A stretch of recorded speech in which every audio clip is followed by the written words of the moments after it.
Buenos días a todos. Nos da mucho gusto tenerles en casa.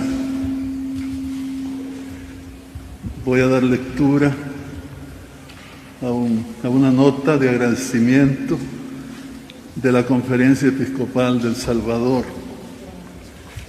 que dice así: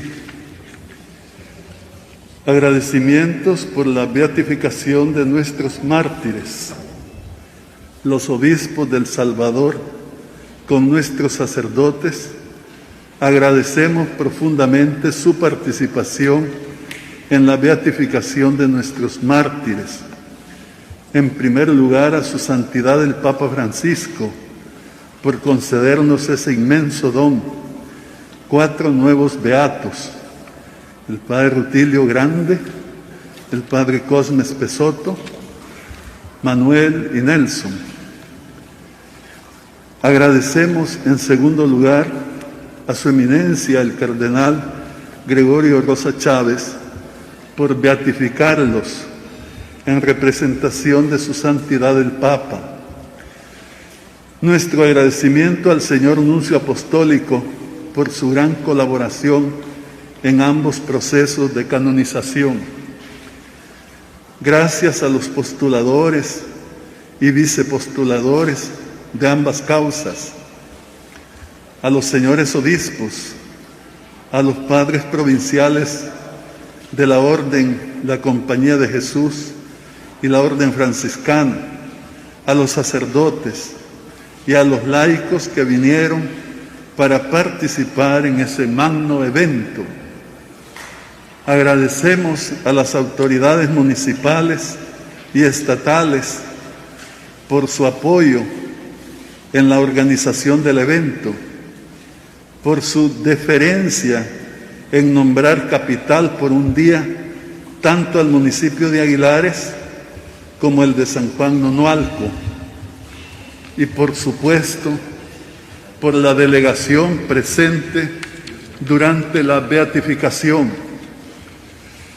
Agradecemos la presencia de los familiares de nuestros beatos, la asistencia del cuerpo diplomático acreditado en nuestro país, nuestro agradecimiento a la Orden Jesuita por toda su colaboración en la causa de canonización del Padre Rutilio Grande y sus compañeros, y hacemos un reconocimiento a su gran labor en nuestro país, hasta la ofrenda de la sangre martirial de 7 de sus sacerdotes. Nuestro agradecimiento a la Orden Franciscana por impulsar la causa de canonización del Padre Cosme Espesotto y por su gran labor misionera en nuestra nación. Agradecemos a la comisión que preparó la beatificación y a todos sus colaboradores. Gracias a los medios de comunicación social. Gracias a todos por su participación. Invitamos a todos a la veneración de estos 4 nuevos mártires de la Iglesia e imitar sus virtudes poniendo en práctica sus enseñanzas. San Salvador, 13 de febrero del 2022. Y firmamos la carta el presidente y el secretario de la Conferencia Episcopal, en nombre de toda la conferencia. Muchas gracias por su atención. Quedo a su disposición para atender sus preguntas, ya sea sobre esto o cualquier otro punto que ustedes deseen. Con mucho gusto intentaremos responder. La primera pregunta corresponde a Verónica Martínez, La Prensa Gráfica.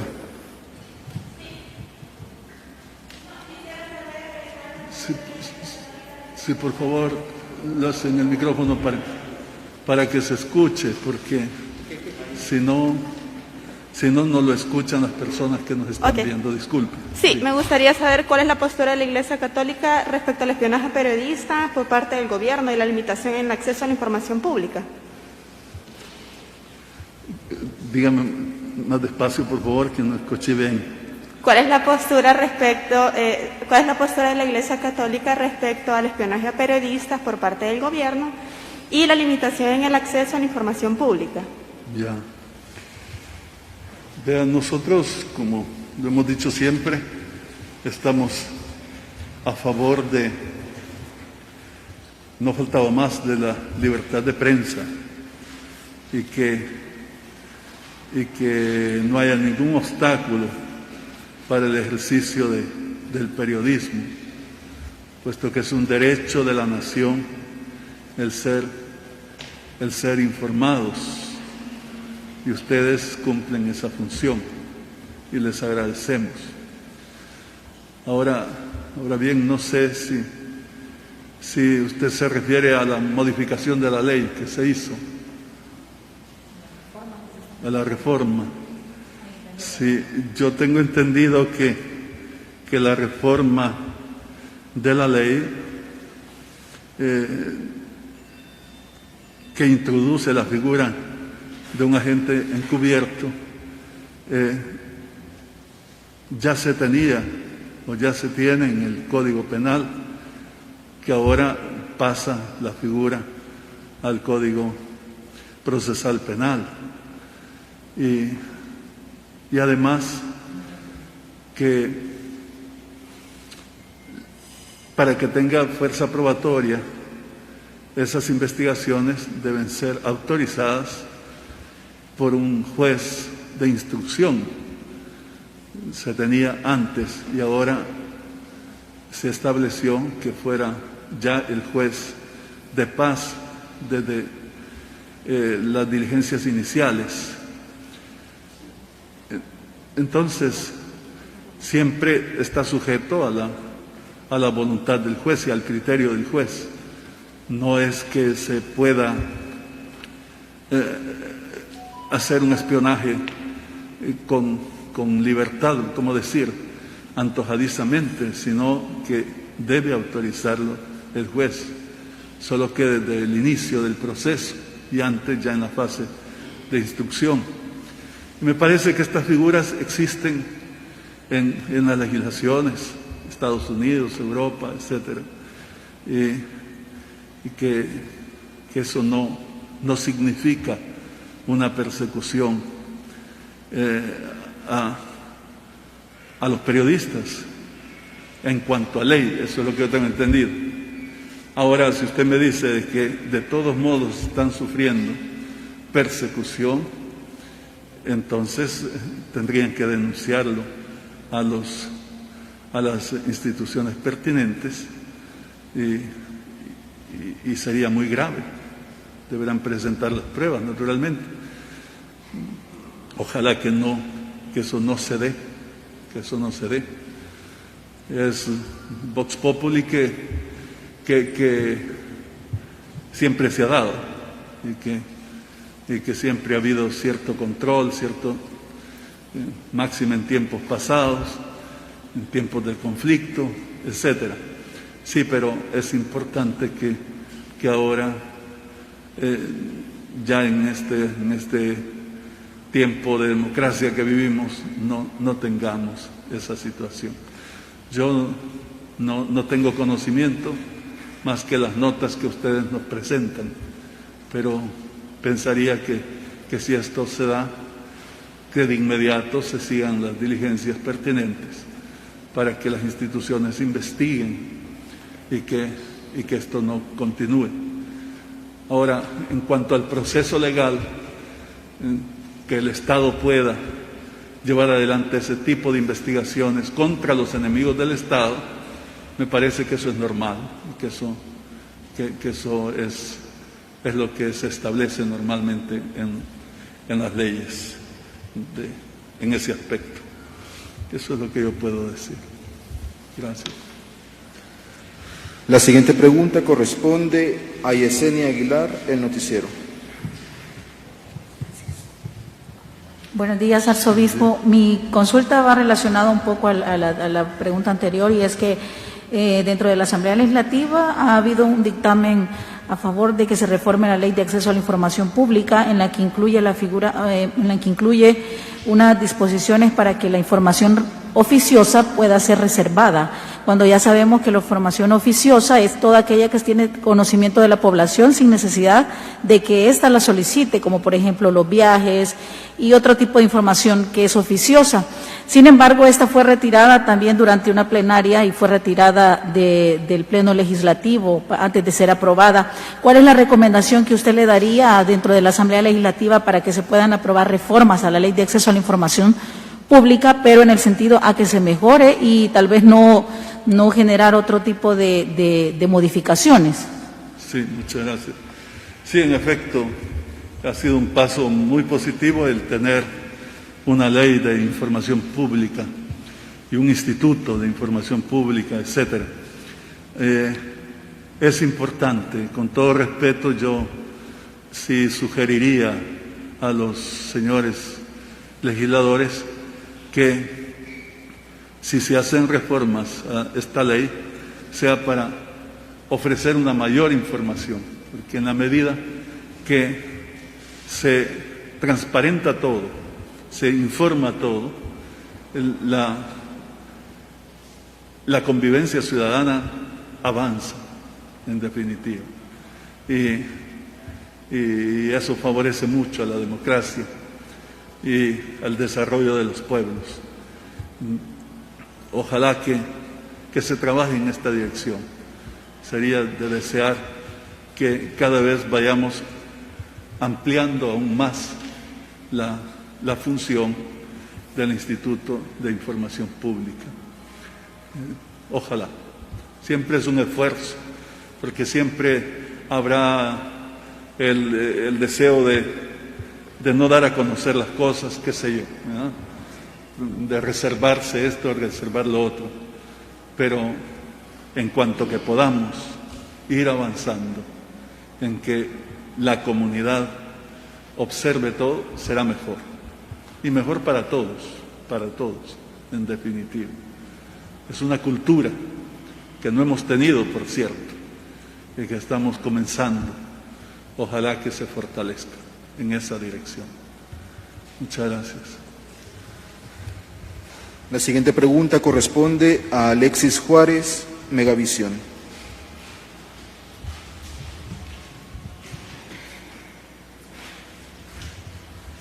Buenos días a todos. Arzobispo, conocer su postura sobre dos temas. Uno de ellos es que el próximo 15 de febrero se cumplen 5 meses desde el anuncio que había hecho el presidente de la República, Nayib Bukele, que el 15 de octubre se iba a presentar la propuesta para reformar el sistema de pensiones en el país. Han pasado 5 meses de eso y se ha tenido un silencio, no se habla del tema y hay propuestas incluso que han hecho en la misma Asamblea Legislativa que a algunos diputados se les ha dicho que se quedan a la espera o en el congelador hasta que el gobierno presente la propuesta. ¿Cómo ve usted la situación del sistema de pensiones y que se esté dilatando la presentación de esta propuesta? Y la otra pregunta está relacionada al tema de los combustibles. ¿Cómo va a seguir afectando esta situación de los aumentos en el precio de los combustibles a la población? Porque esto se traslada, ¿verdad?, a productos de la canasta básica y otros insumos, y que ya se habla también de que si el gobierno quisiera o pudiera eliminar alguno de los impuestos, porque se pagan alrededor de entre 86 a 88 centavos en impuesto por galón de combustible. Gracias. Sí, muchas gracias a usted por sus preguntas. Vea, en cuanto al sistema previsional, sistema de pensiones, nosotros hemos hablado bastante y sostenemos lo que hemos dicho, que el sistema tiene que ser en beneficio de los trabajadores, absolutamente. Por tanto, no sería lo pertinente, a juicio nuestro, una reforma de la ley previsional del sistema de pensiones, sino un nuevo sistema, no reformarlo, sino renovarlo totalmente.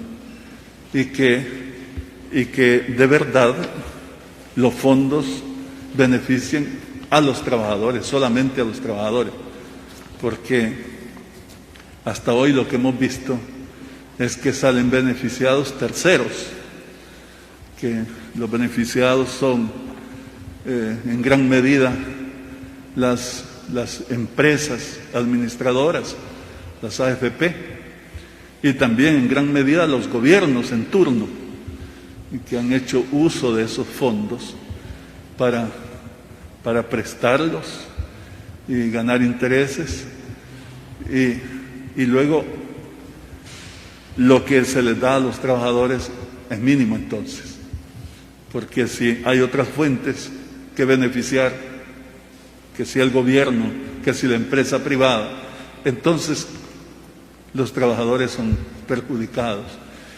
Y en realidad es un sistema injusto, que la inmensa mayoría ni siquiera puede gozar del beneficio, de algún beneficio.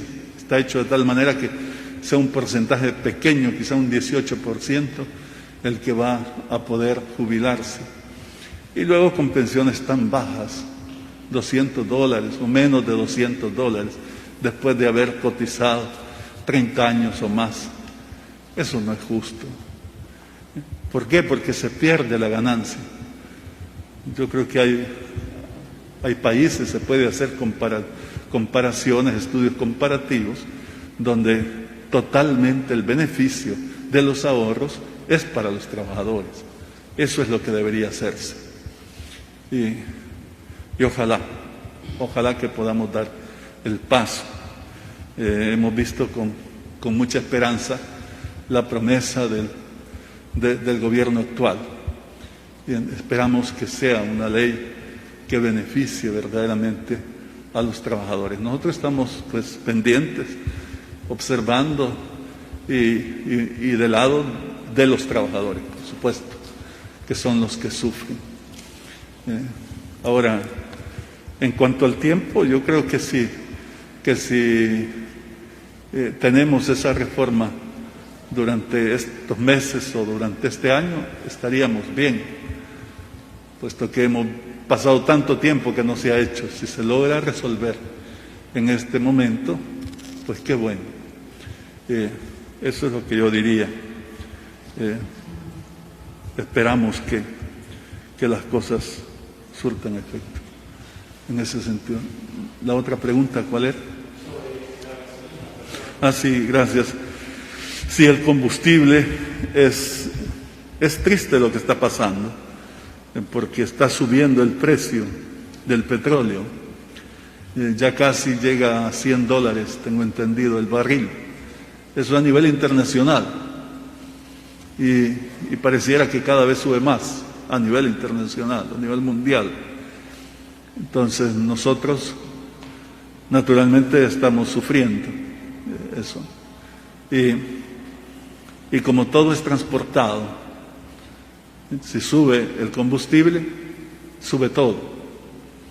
Ojalá que haya conciencia de parte de los comerciantes, de los productores, y que no se aprovechen, que porque subió la gasolina y se le suba desmedidamente a los productos. Sería injusto, en primer lugar. Y lo que usted propone, que el gobierno tome medidas para que golpee menos esta crisis, también es ideal. Posiblemente disminuyendo algunos de los impuestos, como usted dice, o de otra forma, subvencionar una cosa u otra, pero alguna medida que proteja a la población vale la pena que se tome. Pero además controlar que no se dispare sobre todo la canasta básica con el pretexto de que ha subido la gasolina. Que haya algún incremento es justo, pero no una cosa desproporcionada. Ojalá que podamos manejar así la crisis. Y también ojalá que baje el costo del petróleo. Son políticas internacionales, etcétera, que no dependen de nosotros. Pero pidamos a Dios para bien de todos. Como también la amenaza que tenemos de una posible guerra mundial en Europa, que me parece que tiene que ver también con todo esto. Y yo digo lo de siempre, pidamos al Señor por el bien de todos, que las cosas no se desencadenen, sino que por el contrario, que hayan medidas, que hayan todavía esfuerzos diplomáticos para que esto se supere. Y entonces quizá podamos bajar también estos niveles críticos de la economía, que nos afectan a todos. Gracias por las preguntas. La última pregunta corresponde a Manuel Pacheco y SKL. Buenos días, arzobispo. Tengo dos preguntas. Una es que quiero conocer su opinión sobre las fosas clandestinas, la de Nuevo Cuscatlán, donde hay 26 cuerpos, se ha dicho, y el fenómeno de los desaparecidos que continúa. Y la otra pregunta es relacionada al proceso que va a seguir de aquí a una posible canonización de los mártires. Sí, muchas gracias. Vea, este descubrimiento de las fosas clandestinas, que no es esta la única, pues nos conmueve a todos, naturalmente. Nos preocupa sobremanera. Y tiene que ver con los desaparecidos, como usted dice, porque fueron personas que desaparecieron y que ahora, sin embargo, aparecen sus cadáveres. Y bueno, ¿qué tenemos que hacer? Pues estar vigilantes, ¿verdad? Estar vigilantes. Las autoridades tienen un reto en esto grande para poder controlar la situación, pero también la sociedad civil que pueda estar en contacto con las autoridades como para informar y que las cosas se puedan superar. Es cierto que ha disminuido el número de los que mueren, gracias a Dios y gracias al esfuerzo sin duda de la policía, etcétera, el trabajo que se hace en seguridad, pero el que hayan desaparecidos, eso es preocupante. Y cuando vemos que aparece una fosa común con varios cadáveres, entonces es grande la preocupación. Y expresamos nuestra solidaridad con las familias, porque si a todos nos preocupa, imagínese usted a la propia familia, que aparece su familiar que ha muerto, que desapareció, que tenían esperanzas que lo iban a encontrar, y ahora en vez aparece su cadáver. Es muy triste, muy terrible, pero es la situación que estamos viviendo, que por supuesto no se debe justificar ni tolerar, sino al contrario, empeñarnos por superarla. Y primero Dios, tenemos que luchar y pedirle al Señor, pero también poner todo lo que está de nuestra parte. Y las autoridades están desafiadas, por supuesto. Estos son como un botón rojo en el tablero de mando, una advertencia, una preocupación para que esto no se repita, poner coto a esta situación. Ojalá. En cuanto al proceso de los beatos, hay que decir que el proceso de canonización tiene dos partes, dos grandes partes. Una que concluye con la beatificación y la otra concluye con la canonización. La beatificación incluye toda la información sobre las personas y por eso lleva bastante tiempo, porque es un estudio riguroso, profundo, el que la Iglesia hace. Y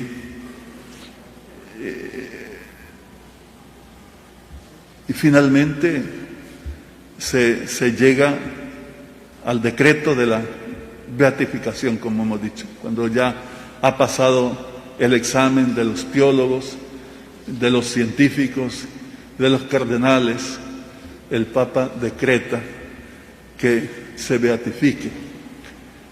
Ahora bien, después continúa la otra fase, que es la de la canonización propiamente, de los beatos. Esta suele ser más corta, porque ya la información se tiene, pero hace falta un milagro que tiene que comprobarse científicamente, en el sentido que el acontecimiento sea sobrenatural, que no tenga explicación humana, y no es cualquier milagro, no es cualquier gracia, cualquier curación, sino que y tiene que estar también sustentada por estudios suficientes como para probar la intervención divina. En eso estamos, en ese periodo estamos. Por eso los obispos concluíamos esta notita que he leído invitando a que tengamos devoción a nuestros beatos, que les veneremos, que los invoquemos. Y entonces, si hubiera la conciencia de que, habiéndole pedido a ellos, a uno de ellos, una persona se curó, entonces que lo haga saber a la oficina de canonización que tenemos en el arzobispado, o en la curia de Zacatecoluca hay también una oficina, porque llevan el proceso del padre Cosmes Pesoto. De cualquier manera, bien sea aquí en San Salvador o en Zacatecoluca, pero estamos abiertos y deseosos de tener noticias en este sentido, porque cuando tengamos un milagro y lo documentemos, entonces se hará el estudio en la Santa Sede, el estudio pertinente, y finalmente, si lo aprueban los expertos y el Papa también lo aprueba, entonces ya tendríamos la autorización para la canonización. Después vendría la fecha y se haría la canonización, como fue el caso de Monseñor Romero. Ojalá que pronto podamos tener la canonización de estos 4 beatos. Apenas inicia la etapa de la que estoy hablando, pero agradezco que se me pregunte esto para explicar, invitar de nuevo a las personas a la devoción de nuestros beatos, y ojalá tengamos pronto los milagros necesarios para su canonización. Muchísimas gracias por todo y pasen buen domingo.